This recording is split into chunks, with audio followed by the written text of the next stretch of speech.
Welcome back in. We have a treat for you. If you're looking for something to do with your friends, your family, your loved one this weekend, you might want to consider heading over to the Toledo Zoo.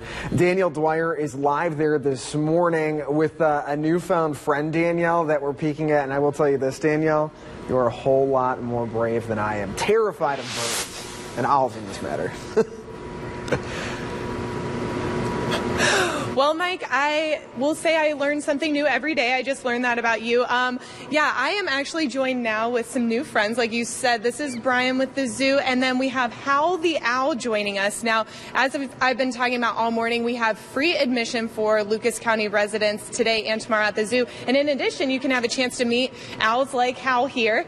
So, Brian, kind of talk about what this meet and greet will be like for visitors. Well, we're going to be doing a little demonstration where we're going to have 3 owls out, and people are going to get a chance. We're going to talk about them. They get to see them. They'll get a little bit closer, up close, about as close as you are right now. We don't want to get too close, but they'll get a chance to see these owls up close.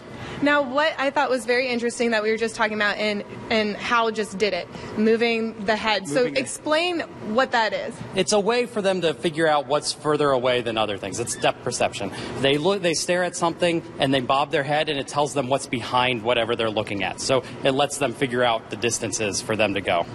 And now, what kind of owl is Hal? Hal is a Eurasian eagle owl. It's one of the largest owls found in the world, and she's actually very young. She's only about 7 months old, but she's not going to get much bigger.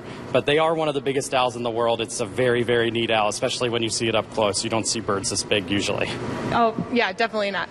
And those talons are pretty intimidating a little bit, getting to look at those. And also you were talking about kind of what she's doing with her mouth. Yeah, she's a little hot. She's a little nervous. You know, everybody gets nervous on camera now and then. To cool off, owls, they don't sweat like we do. So instead what they'll do is they'll pant, almost like a dog, especially since they have feathers on their feet. Usually birds lose a lot of heat through their feet, but since they have feathers on there, it's harder. So owls will pant when they're a little warm. And speaking of her feathers, you were talking kind of about how when she flies, her feathers help her stay quiet? That's right. Owls are able to fly silently. They don't, because they have special feathers on the ends of their wings, the wind will pass through the edge, which allows them not to ruffle them, so they don't make the sounds that other birds make when they're flying and flapping their wings. So now I have to, this question I just have to know. I thought owls were more nocturnal, so is she kind of a little like irritated being up this early? You know, most owls are nocturnal, but eagle owls, the Eurasian eagle owl, because they're one of the top predators, aren't always nocturnal. And with the owls that we have here at the zoo, they're not as nocturnal because owls are usually nocturnal because that's when it's the best time for them to hunt. Here at the zoo, they get food whenever they want. They don't have to really work for it, so they are up whenever they need to be. Wonderful. Well, again, those times today and tomorrow are 1:30 and 2:30 for the owl meet and greets, right? That's correct. Okay. Awesome. So, like we said all morning, free admission as a thank you from the zoo to those Lucas County residents.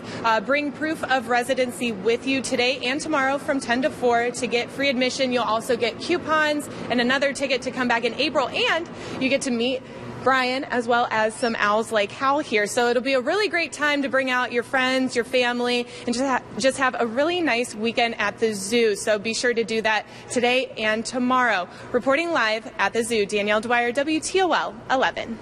Sounds good. Thank you so much, Danielle.